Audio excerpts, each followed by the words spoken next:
All right, I hope everybody can hear me tonight.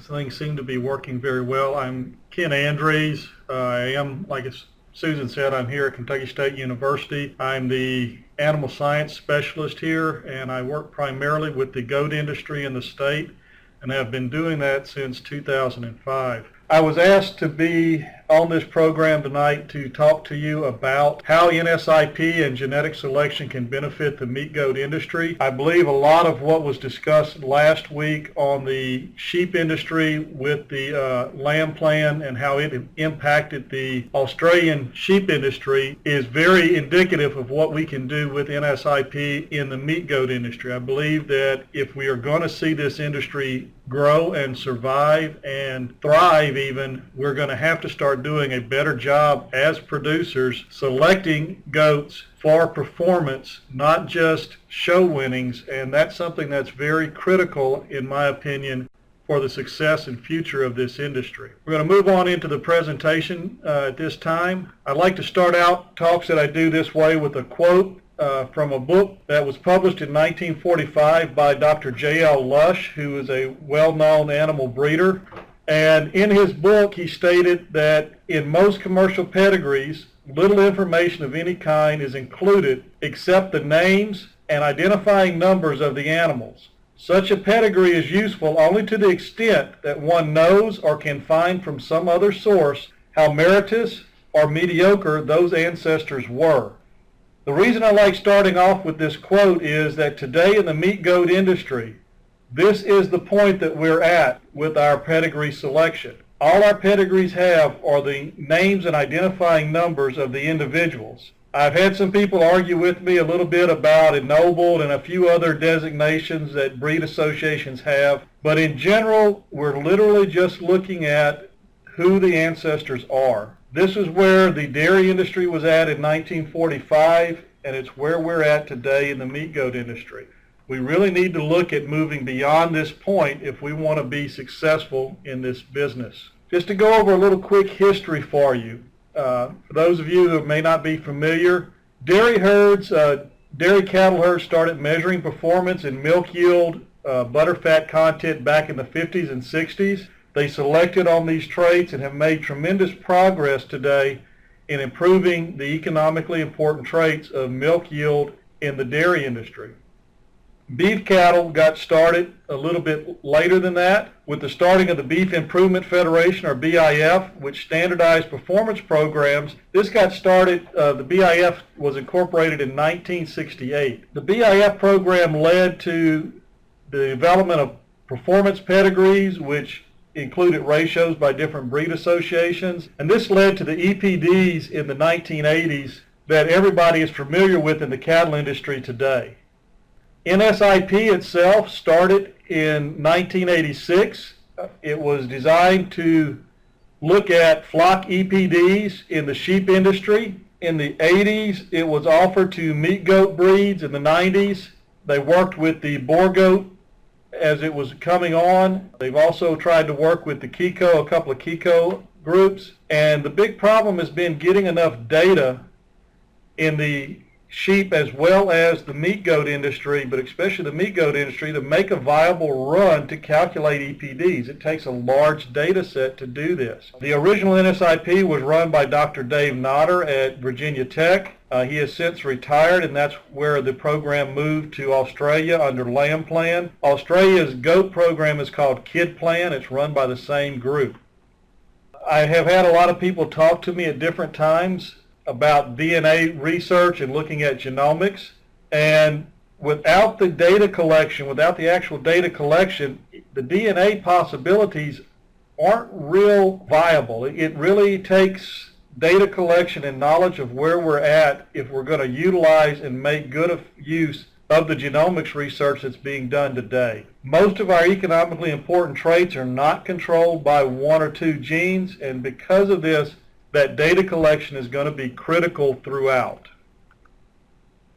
What I like to do is talk a little bit about what has happened in the beef cattle industry as an analogy of what we can see and what the potential of using EPDs or EBVs in the goat industry could be. As I said before, the beef cattle industry started in '68 with standardized performance testing. They moved on to performance pedigrees, and in the '80s got into EPD calculations, and it's really taken off. And since they started using EPDs, on average, according to the BIF, weaning weights in the beef industry have increased by 150%. They've also seen a very small increase in birth weight, but it has been a manageable increase in birth weight. And before they started doing this, people did not believe that you could increase weaning weights, especially by the amount they did, without seeing a dramatic increase in birth weights. But by having a better picture of the genetics, they were able to select these individuals that could do both. They have seen a reduction in calving difficulties. I realize that that's not a major problem with our goat producers, but if we start getting larger and larger kids, this could become a problem. But by keeping data and recording data and using the information, they were able to keep this under control. They were also able to take carcass traits, which had traditionally been something that was only of economic importance to the feedlot industry, and allowed them to move that to where the cow-calf producer could select for and be paid for in the long run improvements in carcass traits. And again, they were able to do this through the use of EPD technology as well as ultrasound technology. The use of EPDs in the cattle industry has gotten to the point that most serious commercial cattlemen will not select bulls unless they know the data on those bulls. They look at the EPDs of the bulls before they decide to purchase. It also has allowed artificial insemination to become very widespread, even in the commercial industry today, because those producers can look at those numbers and trust that the bull that they're using artificially is better than the bulls that they can find locally. One key point I like to make to producers is that this is not something that happened overnight. It started with simple data collection, as Susan mentioned, the on-farm performance testing program, standardizing those, and it grew into this over time. We can do this in the goat industry, but again, we're going to have to start collecting data, and we're going to see these changes over time. It's not something that's going to happen in one kidding season. If you were here for last week's presentation, you got a lot of good information about the impact that the Land Plan program has had on the sheep industry in Australia. Just to recap some of that, because I know there are a lot of goat producers here who may not have been there last week. The program started in 1990 in Australia, and they started then because wool values were going down, and with that they were having some issues with income. The economic value of the sheep program in Australia was going down, and they identified the problem in the market. And the problem was their lambs weren't growing, they didn't have good carcass traits, and New Zealand was providing a superior product, and they were beating the Australians out of some of their market. They used the data collection, they used research, and they were able to improve carcass weight and increase economic value of those animals, and most of that was due to changes and improvement in performance or growth of those lambs. They also were able to improve reproductive rates and eventually got into looking at selecting for parasite resistance. One of the key points of all of this that they had, in my opinion, some of the stuff that I took away from it, was they had a common goal of the industry across the country to improve the growth and carcass quality of those animals. That allowed them to make rapid progress because everybody was selecting toward the same goals.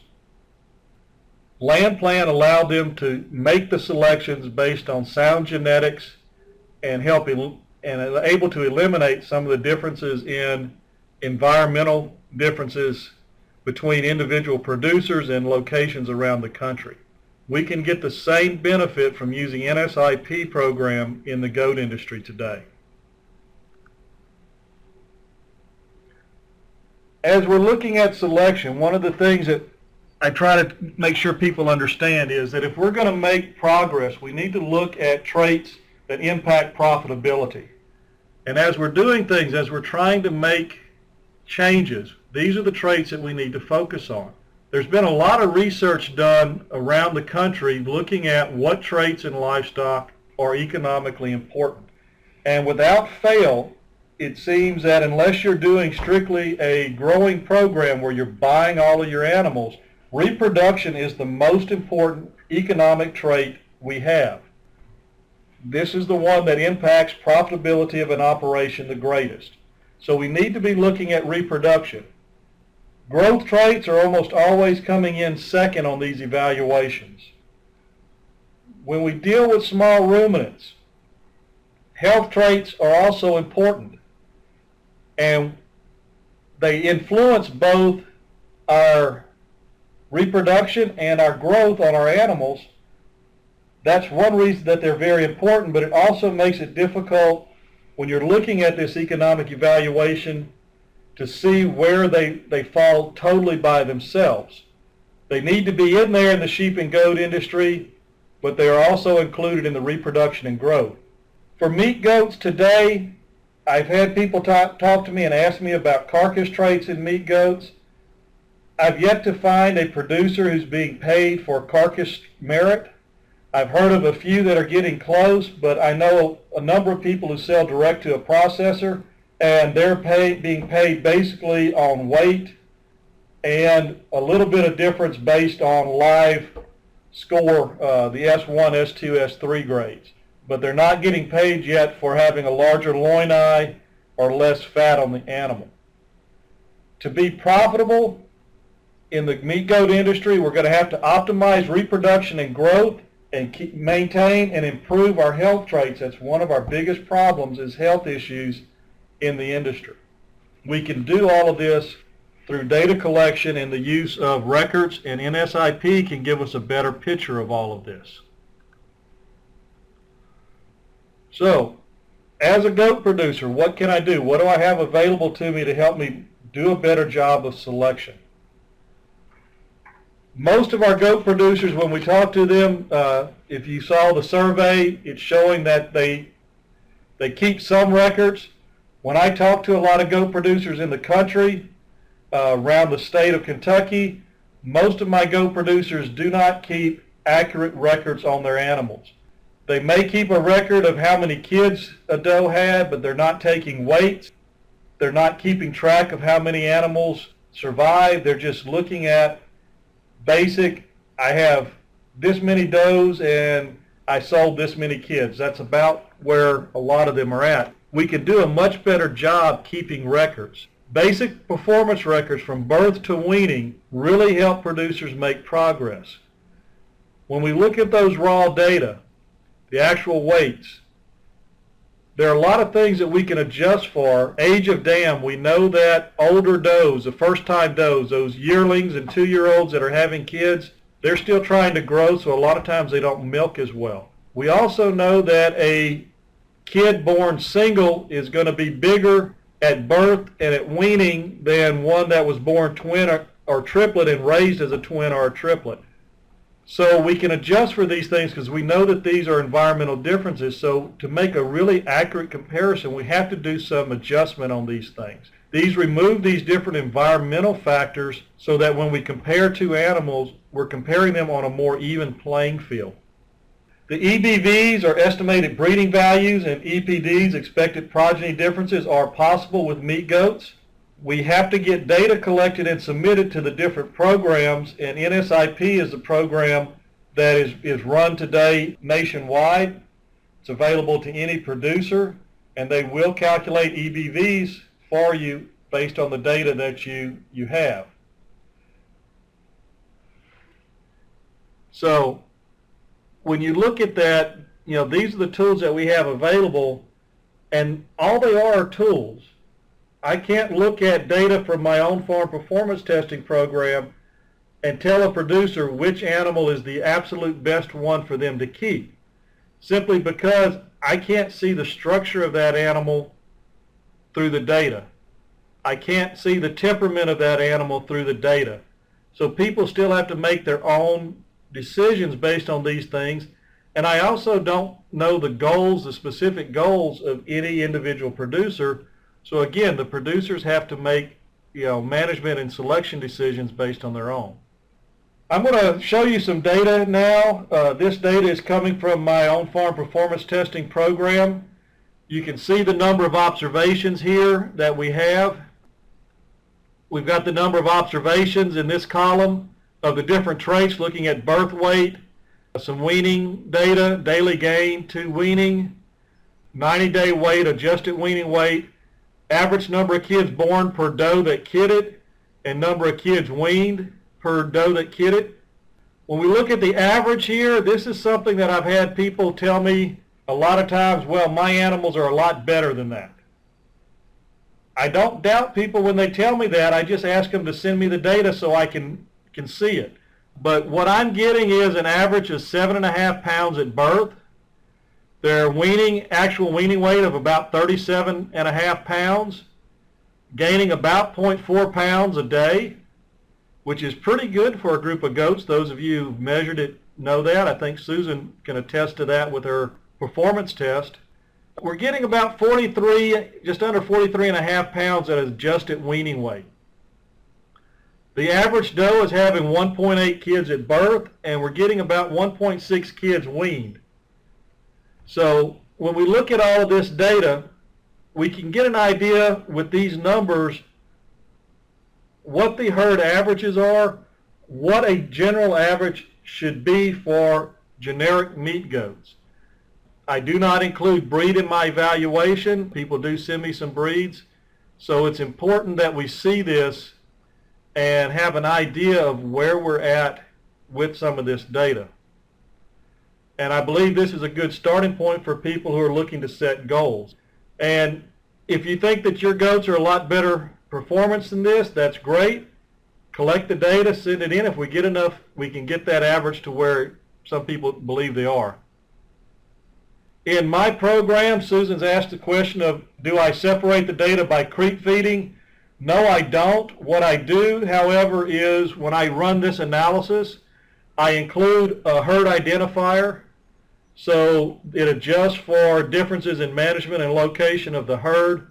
So in some ways I am adjusting for some of those differences in management, but I'm not fully taking into account that particular part of it. I would like to. It's just making sure that I get the data and get everything correct from the producers. I didn't start that at the beginning. My assumption is that if a producer is creep feeding, they're going to creep feed all of their kids versus just some of them, so that herd adjustment should help take care of that. But I do believe that that's one of the reasons that the daily gain is as high as it is because people are creep feeding. When we look at data, and how do we use that data in our herd, and this is always a big question. I get this a lot from producers. You've got to collect data that gives you information based on a set of goals that you have, that you're intending to achieve in your herd. So I need to collect data that will show me and allow me to measure and make progress toward that. Sometimes this data impacts health traits as well as performance. One of the examples I use of that, when I started here in 2005, we bought a herd of goats that was not selected at all. I came into that situation and I had the animals there. When we started selecting on performance, I had to keep my numbers up. I was culling those that did not kid or failed to wean a kid. And I watched my FOMACHA scores and the number of treatments I had to give per doe per year. As I culled those low-performing does, I was also culling the ones that were needing the greatest amount of parasite control. So I know that these health traits are tied into that, and so I could get to a certain point with reducing parasite problems by selecting on performance. Now I got to a point there where I couldn't move any further in that without starting to directly select on parasites. So individual data, we can improve performance sometimes and improve health traits by selecting the same individuals, making sure that they are performing. Our individual data, such as the on-farm performance test, is not as effective as the national evaluations like NSIP is. And the reason for that is I can only remove certain segments of the environmental impact whenever I do an analysis for your farm. The other thing is when I do that analysis, on an individual on-farm data, it only applies to individuals within that contemporary group or within that analysis that I'm doing for your herd. When we go to NSIP, we're able to remove more of that environmental factors. We're also able to get a better idea and make better comparisons between those values across herds, across time. With the on-farm performance testing, if I look at our data from last year and compare it to the data the year before, I cannot make that direct comparison. I can do that with the EBVs that I get or will be getting from NSIP. So that somewhat limits my ability to use this data. As Susan is writing here, buck tests only allow you to compare the bucks in that test in the same year as well. So again, you're only looking at that one group of animals that you can make comparison with those types of testing programs.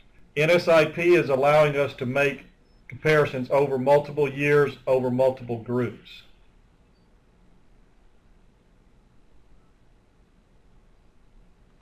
All right. I'm going to show you an example of some on-farm performance testing and some of the things that we've done. This is Kentucky State University data. This is data from our herd here. And that's one of the reasons that I wanted to show you this. When I started here in 2005, we bought a herd in 05, 06 and 07 were kind of building years. We were straightening that herd out a little bit. I was able in 06 to get a group of goats and start getting some animals in. So I look at 2008, 2009, and 2010 as some years where I was kind of between research projects with that data. And if you look by selecting on our on-farm performance testing program, I was able to make progress in improving our weaning weights. We saw improvement in average daily gain. The reason for the weaning weight, if you look at it, it looks kind of weird, the actual weaning weight. There were a couple of years there when we weaned early for some issues we were having with forage availability. So like in 09, we weaned very early. We also weaned early in 2011. The reason I put a break here and wanted to talk a little bit about this is you can kind of see down at the bottom the bullet points below the table. In 2010 and 2011, we purchased a group of goats from different breeds of goats in order to add to the herd in order to start a different research project. When we did that, we didn't have any data on those animals we brought in. So it was sort of like starting over with a brand new herd. The majority of the animals that we had that gave birth in 2011 and especially in 2012 had not been on our previous selection program the past 5 years. Without the ability to have that data, when we purchased those animals, we also purchased bucks of those breeds without any knowledge of how those bucks would perform. You can see that it dropped our weaning weights greatly, and we're starting to recover from that.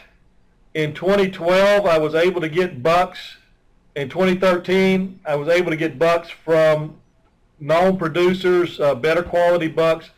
Actually was able to buy some bucks from producers that had performance data, and I'm really looking forward to see how that impacts my 2014 data. But those bucks were not used until the fall of 2013 to produce those kids, so we're waiting to see where we fall with that. But this is what can happen whenever you buy in new genetics without a lot of knowledge on their performance and their production. So, this is kind of where we're going at here. And you can make this kind of progress as well. If we would have had NSIP data, I believe I could have done a whole lot better job and not seen that drop in weight and performance between those years. As an example of what we're looking at here, we're going to look at some bucks and look at some differences in bucks, because this is where people, I believe that using the data, having the NSIP data can really benefit producers. These are 3 boar bucks that we purchased at KSU.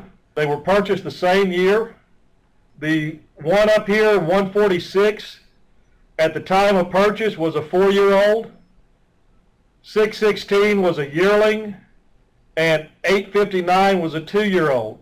And I throw the pictures up here so you can see, other than knowing a little bit about their pedigree, when we selected these individuals, this is all I had whenever I went to the sale and bought these. I was able to look at these individuals.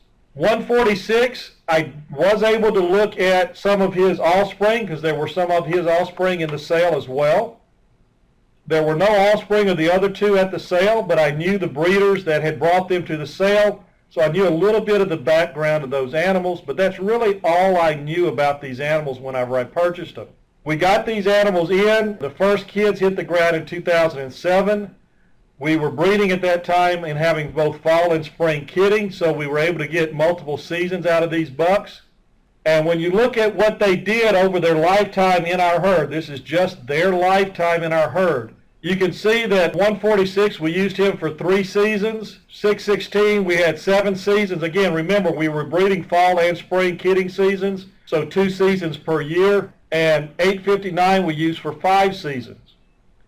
And you can look at the performance data here and look at the weaning weights and adjusted weaning weights. The reason 616 stayed around so long is he was outperforming the others by roughly 4 pounds. Not quite 4 pounds on average for adjusted weaning weight. I actually had intended to keep 146 around longer, but we know that we have some health issues with goats. 146 passed away due to a liver infection. He had been a show goat for a number of years before we purchased him. From the time he was born, like I said, he was 4 years old when we got him. And we did have him necropsied. It was not parasites, it was a liver disease. All right, Susan did the quick calculations and is showing a 10% difference in these animals. So there was 10% difference in genetics. And one of the things I used to do when I had these bucks here at the farm, especially 616 and 859, is we would have field days and I would put the 2 bucks in a pen and ask people to make a selection. Which one did they think was the bigger buck, the heavier buck, would produce the better kids? And without fail, they were picking 859. He was a thicker made buck. He looked like he was heavier, looked like his kids would be better. Then I would show them the data. And people were always amazed at the difference in those 2 sires in the data versus the way they looked standing there in front of them. So that was one of the things I want to make sure you understand. We can't see everything there. I put this together a while back and I wanted to show it to you. I have a lot of questions from producers. Everybody talks about, well, if I do data collection, I've got to buy a scale. It's going to cost me something. We're talking about NSIP here. NSIP costs something for you to participate in. People say, well, is it going to be worth it for me? Well, just again, showing these 3 bucks, looking at their average actual weaning weight that they produced. If we look at $1.70 per pound of kids, per pound of kid, and that's the 40 to 60 pound range, and I realize these are under 40 pounds, but it's the most common range that we have data on. You can see the value of the average kid, individual kid here for each of these bucks. Again, we start getting that difference here. If each buck produced 20 kids, 30 kids, if they produced 20 kids, this is what the value of those 20 kids would be at that average weight. Same thing for 30 kids, 40 kids, or 50 kids. So at the price, if they only produce 20 kids of the average weight, there's $176.12 difference in expected income between these individuals.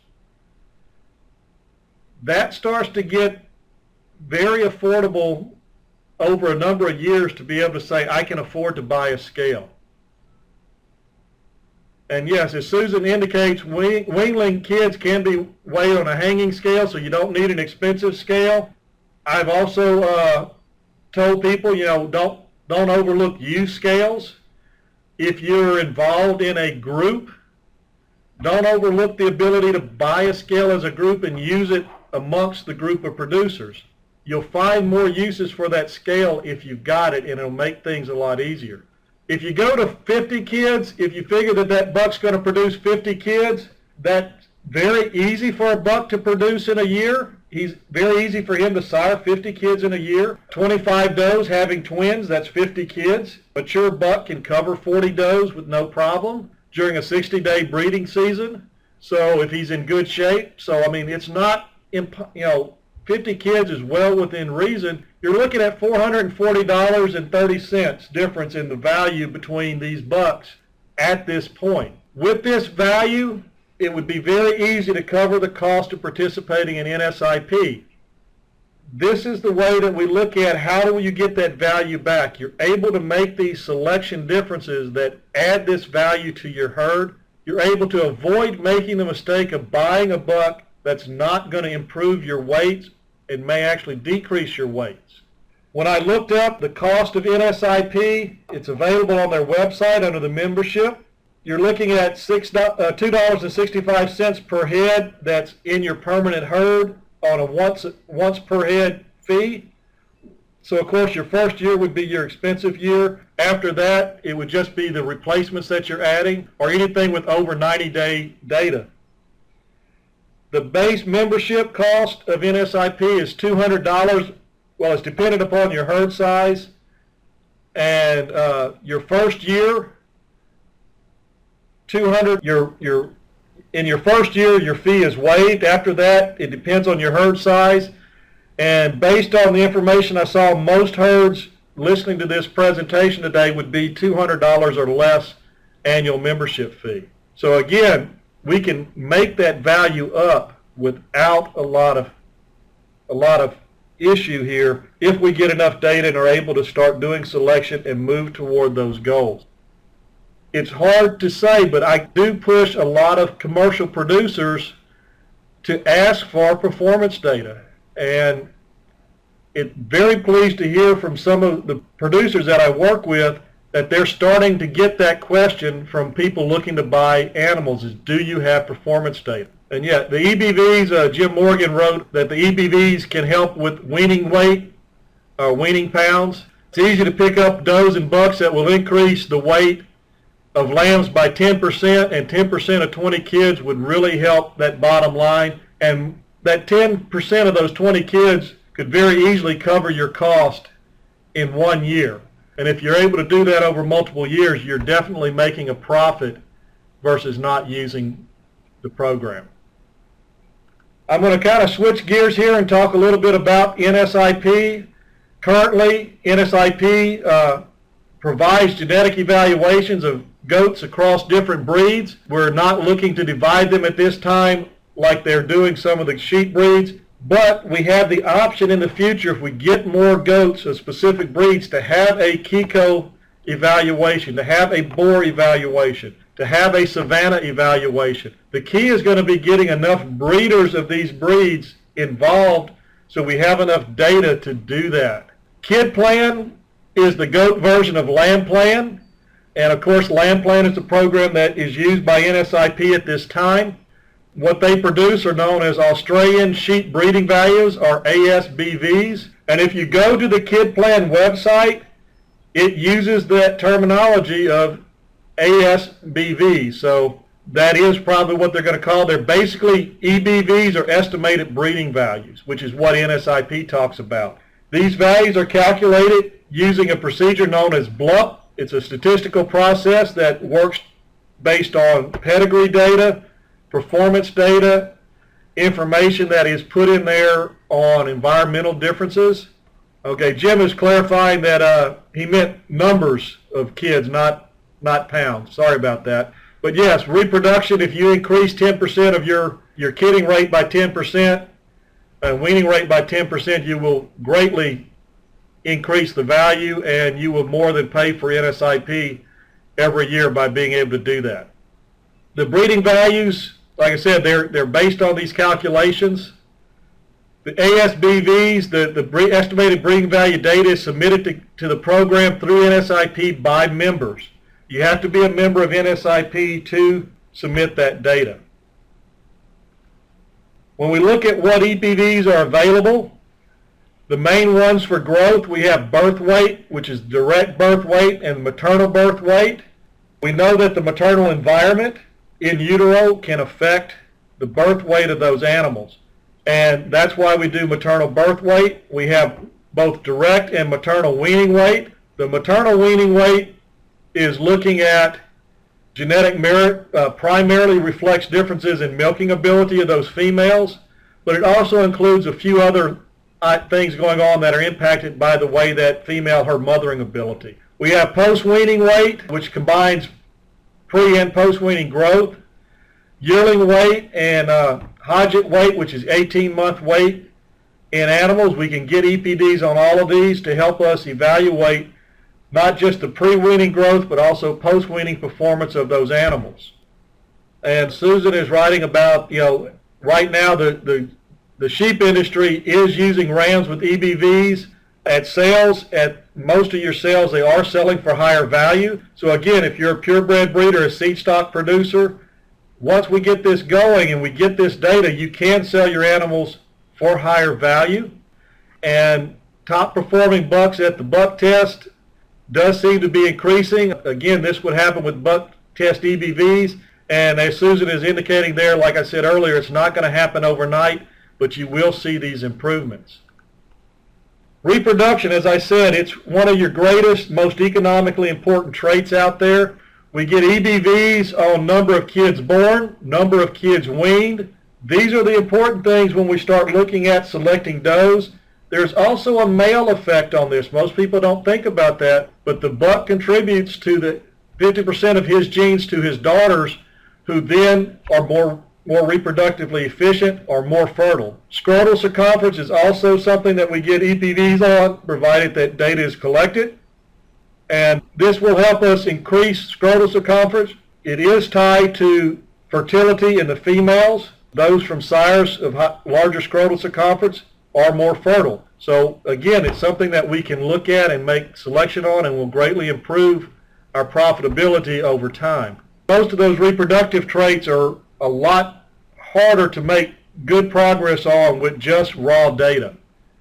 Some of the other EBVs that could be done with goats, they're done with the sheep in NSIP, and I've been told we can get any of the EBVs that the sheep are doing. They have a worm count EBV. It's a post-weaning egg count. This evaluates the genetic merit for parasite resistant. So again, we can directly select for animals that are more parasite resistant with this egg count. Post-weaning fat depth, as we start looking at are carcass traits going to be valuable to us. We can look at the genetic differences in carcass fatness between the 12th and 13th rib. Same thing for loin eye depth. That's an estimate of the amount of muscling in that carcass. Both the post-weaning fat depth and post-weaning loin muscle depth are done through ultrasound. So yes, we would be able to collect this on live animals, and we are able to do this, but the scans must be done by a certified scanner and recorded within 7 days of a weight recording in order to be able to make the adjustments to the proper weight as is required through the program. And yes, worm egg count is a very critical trait. This is one of the things that Susan stresses with her buck test in Maryland, and one of the reasons that a lot of producers have started using that in this area, bringing goats there, is because she also evaluates not just their growth performance, but looks at trying to evaluate, or looks at also evaluating their egg count and their parasite resistance, which improves survivability on pasture. So the worm egg count is going to be a very important trait, and one of those that I believe we really need to make sure, along with the weight data and the reproductive data, we get going in the goat industry. Just a little bit of information on breeding values. They are designed to be used to compare the genetic potential of animals, independent of environment and location. The traits that you're going to focus on with these will depend on your herd objectives and your markets. As these types of things change, it's your objectives, your herd goals, your markets that need to drive where you're going to focus. You need to consider your current performance and where you wish to move when making those decisions. And that's one reason why I encourage people to, even if they're buying animals that have data, they really need to collect data on their own. In the NSIP program, we also get some indexes, and I'll show you some data here in a minute from the KIDPLAN data. These indexes are calculated to really help you balance traits, so we're not just selecting for one individual trait, we're looking at different traits and some of their economic importance. Also, one of the important things, like I showed you earlier, those averages from my on-farm performance program that I offer producers, the NSIP program, the KIDPLAN program can show you a list of percentile breakdown. So if you're wanting to look for animals, you can find animals, find sires, find does that are in the upper 50 percentile, upper 25 percentile, upper 10 percentile for those EBVs. And that again will help you continue to make progress toward your goals so that you know where you're going. And Jim Morgan is commenting that as worm egg count EBVs with enough data, herds will be able to compare resistance to worms across herds. It does work. I know the Katahdin breed has been doing that, and he's saying that it does work. And it has great potential for fast improvement. When we look at this percentile breakdown, and this is coming from KIDPLAN, this is Australia data, so this is birth weight, weaning weight, post-weaning weight, yearling weight, Hodges weight, carcass fat, and worm egg count. I'm not sure why we were missing 2 here, but if you see, there wasn't a lot of change here between the top value and the top 10% of animals in the evaluation. What I want to show you here is, without this data, the animal up here at the top value and bottom value may look a lot more similar than you think, but yet there's a lot of difference in their performance. And these EBVs, I didn't mention this before, I believe that it'll be covered later. I'm hoping it will in some of the later presentations, but they're deviations from a base population. So that's why you're seeing the point, the decimal points here, the low numbers. It's a deviation from a base number. So you're not going to see a birth weight saying 7 pounds.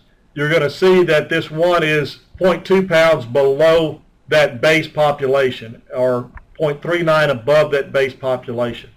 So this is how you use this, but it's a good idea. You don't want to select animals in this bottom percentile, bottom 50 percentile. It's very good to be able to go in and look at this whenever you're making comparisons, so you know you're selecting animals that are superior in their genetic potential. Just to show you what some data could look like, again, I went to the KIDPLAN program and looked up some sires. I just numbered them sire 1 through 7 here, showing you their data that we come. You can see not a lot of them had worm egg count data. Nobody had the fat data, post-weaning fat data, so they didn't have EBVs for that. The Carcass Plus and the SRC are 2 of their indexes.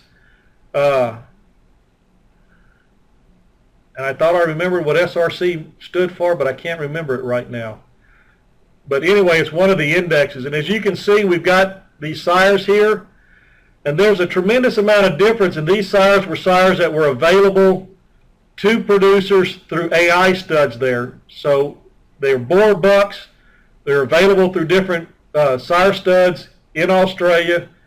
And so this is allowing people to look at it. The first line here with the sire, that is their EBV. The second line here with the percentages is an accuracy value. The higher that value, the more confidence we have that that number is correct. And so you can kind of see that all of these sires are fairly well proven.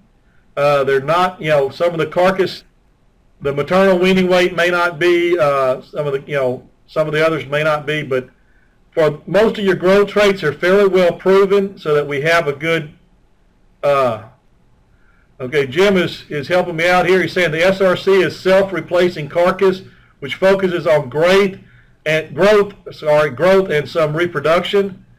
Some of these indexes would be better for people looking for terminal sires versus people looking for maternal sires. And so, this is how we can look at some of this in different ways we can use this data.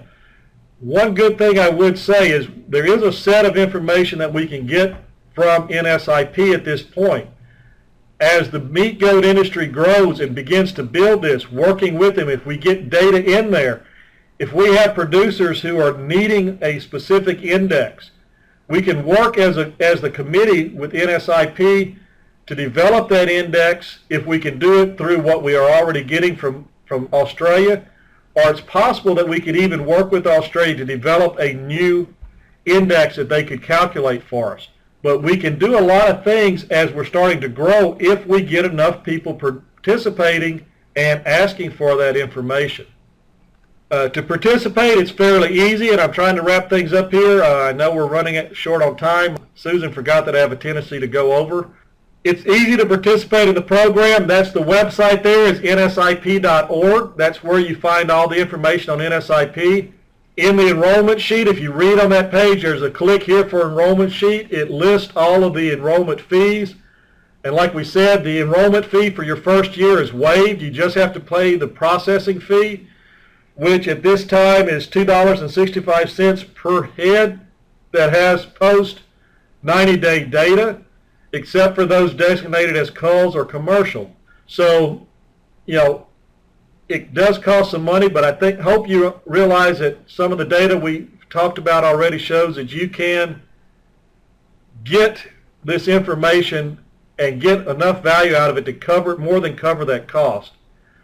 We do need more goat producers to sign up. There has not been a goat run through NSIP in a number of years. The KSU herd has joined NSIP. We will be providing our data to NSIP. We're hoping to get more of you to participate, and the more we have, the better the data.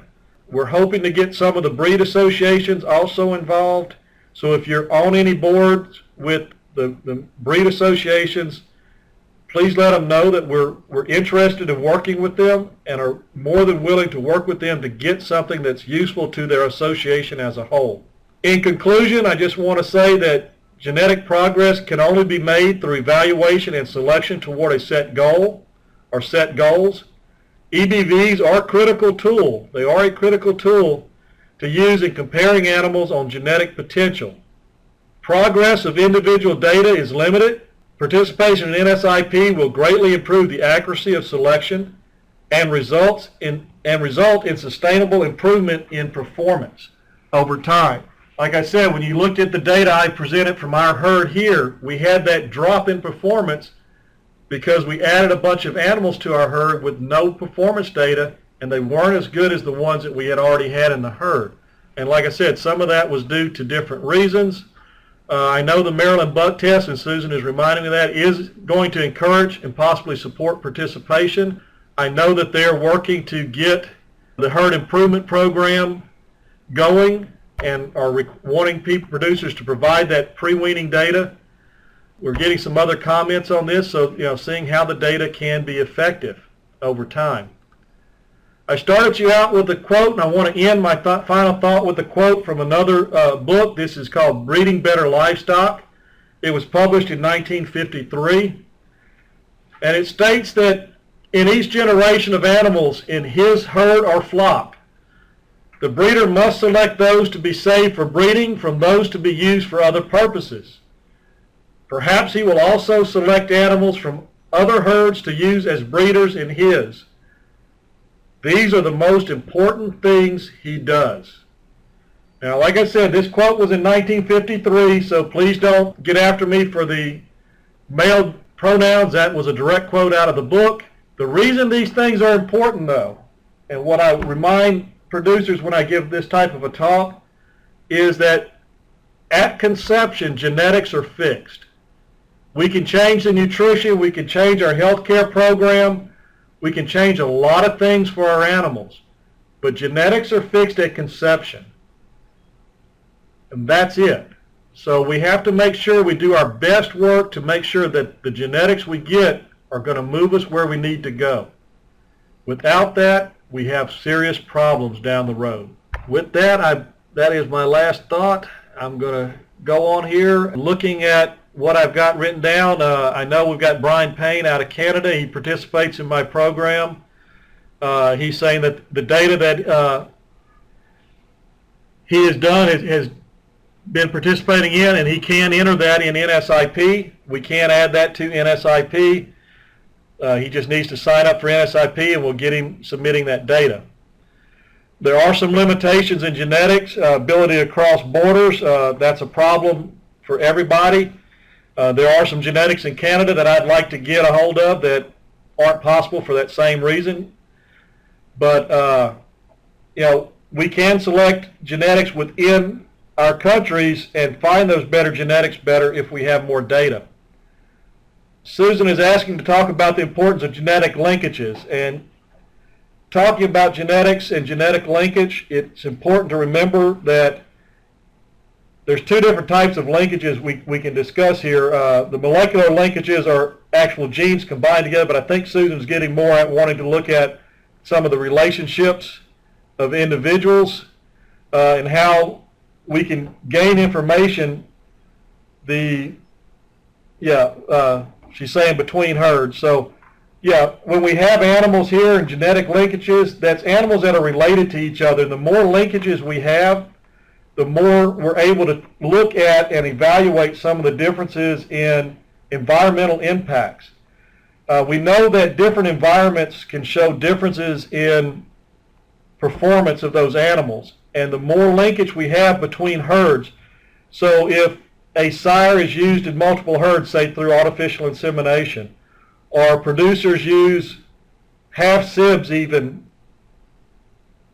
not just full sibs, but half sibs in different herds, it links those herds genetically, and it allows us to see better what some of those differences in the environment are, and it improves the strength of our EPD or EBV data. Jim Morgan is saying that it's very important to get the herds that you sell to or that you buy from to enter data as well.